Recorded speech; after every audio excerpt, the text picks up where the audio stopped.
In this video, I really want to talk about retrieving a lure. And this can be for almost every single lure out there. You know, every lure that we own is very different, but there are a few things that are the exact same that you can do with every single lure that can help you to catch a lot more bass. So in this video, we're going to talk about how to retrieve your lures. Now, before we get into it, this video is brought to you by my apparel company, Finn Fishing. And right now at Finn Fishing, I am running a lot of sales throughout the month of December. A lot of things are 20% off, like the USA made sun shirts, the all new duck shorts. Some items are 30% off, like the new foam trucker hats. But regardless, if you buy something in the month of December, you're going to be automatically put into a drawing to win one of 4 different prizes. So I'm actually giving away 2 kind of custom one-of-a-kind hats. These are bass hats with a wooden bass badge.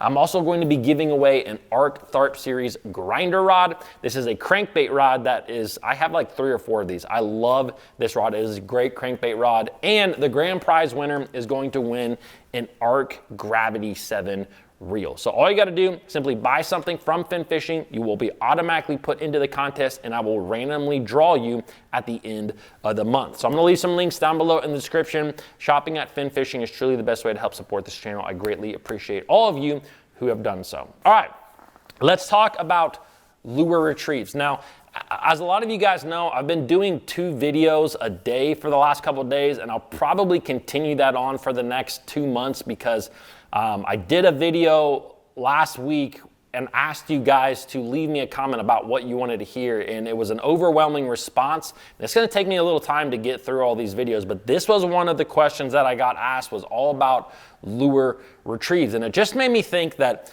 when it comes to fishing our lures, no matter what it is, there are a few things that you can do with those lures that will help you to get substantially more bites than the ordinary person. And what I mean by this is, let's talk about a few. If you think about a lot of the lures that we have, say for instance, a crankbait, a chatterbait, spinner baits, buzz baits, these are all lures that I would consider horizontal lures. These are lures that you cast out, you reel in, they come back to you in a horizontal manner. Now, with that being said, there's a few things that you can do with all of these lures that are going to help you to get more bites. And it's something that I try to do every time I cast the bait.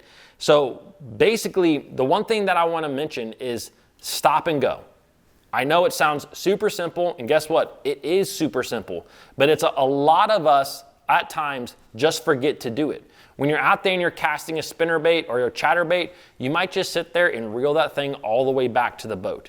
But simply stop and then go. I am telling you, if you do that 3, 4, 5 times in a cast, instead of casting that chatterbait out and just reeling it back to you, as you're reeling it, just kill it and then keep going. Go a little bit further, kill it, keep it going. Just that small stop and go retrieve. You can do this with a number of different baits, and I'm telling you, you will probably catch 3 times as many bass as the normal average person, because in a cast, one of the biggest things that we can do is trigger a bass to eat it. That is one of the biggest things that we can do, because not all the time are we fishing around bass that are aggressive. I mean, if you fish a local pond where the bass haven't seen a whole lot of lures, yeah, you can probably just throw a bait out there, work it almost any way that you want, and you're going to catch fish.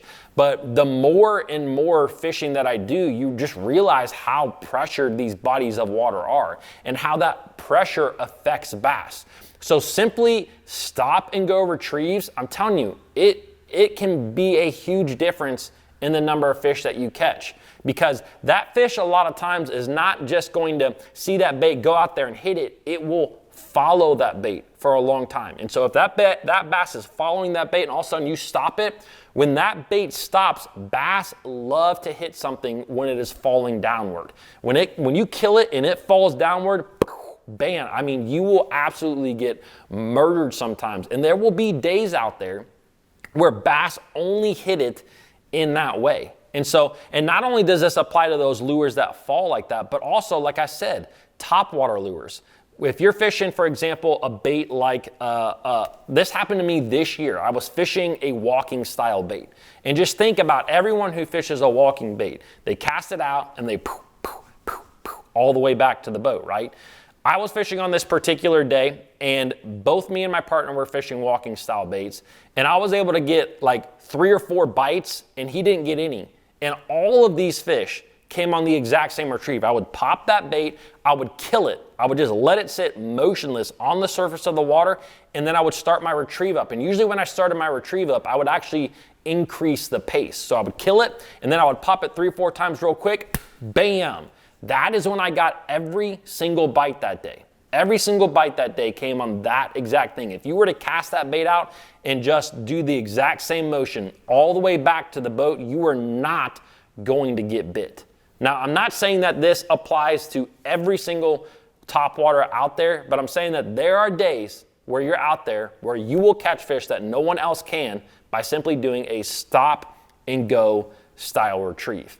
Now, the other thing that you can do is very similar, but it's more or less kind of popping your rod or actually making a bait go upward in motion. Now, this is something that I've really discovered a lot more with the use of forward-facing sonar over the last couple of years, but it's something that can still apply to you whether you use forward-facing sonar or not. And that is anytime that I am fishing a bait, not only do I like to let that bait drop and kill that bait every now and then, but sometimes speeding the bait up and letting it rise upward. For example, think of a spinner bait. If you all of a sudden kind of point your rod up and reel it a little bit quicker, that spinner bait is going to go from being on a line like this, all of a sudden going upwards and faster. And that motion really is like a bait fish that is fleeing away from a bass. And that motion is something that is absolutely deadly at catching bass. And like I said, you can apply this to so many different techniques out there. For example, I know that I've been doing this a lot with, like a jig head minnow, but something that I've done a lot, especially over the last year, is doing this a lot with a jerk bait. Because when I'm fishing a jerk bait, you're popping it constantly, pop, pop, pop, pop, pop, pop. But about 2-3 times throughout the cast, I will point my jerk bait upwards and I'll pop it upwards. So that jerk bait is going like this, and then all of a sudden it shoots up like this. I'm telling you, I have caught so many fish. I have video of me doing this with so many fish, and it is just crazy how good that can trigger a bass. And like I said, you can do this with a number of different baits, okay? And the thing about it is I've been talking mostly about horizontal lures, but you can also do this a lot with more bottom bouncing baits as well. And the big thing about these bottom bouncing baits is I just like to be erratic at times with the bait. There are definitely days where a bass will just pick that bait up as you're dragging it across the bottom. What I have found, especially in later summer, is you have to get these fish to react. So you may be fishing a bait like a jig, a Texas rig, and just dragging it across the bottom, a tube jig. And a lot of times you will actually be able to see bass that are kind of nosing up on this bait. And when you have late summer bass that have seen a lot of lures, I'm telling you, just try to snap that bait off the bottom 2 or 3 times in any given cast. You're dragging across the bottom, all of a sudden just pop, pop, pop that bait.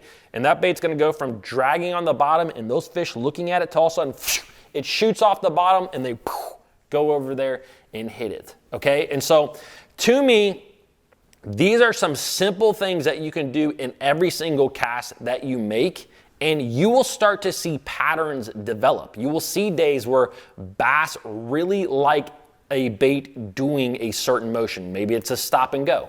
Maybe it's the pop off the bottom. Maybe it's speeding that bait up. Whatever it may be, you will definitely see days where that is happening, and I'm telling you, you will outfish every single angler around you who is just simply casting that bait out and reeling it back in. Now, like I said, want to make this clear.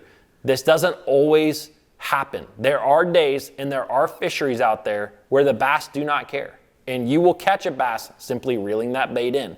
But I think that more times than not, little subtle things that we do to the baits can help you to catch more. So hope you guys enjoyed this video. If you do, please give it a thumbs up. Don't forget to check out that fin fishing gear, and I will see you guys tomorrow.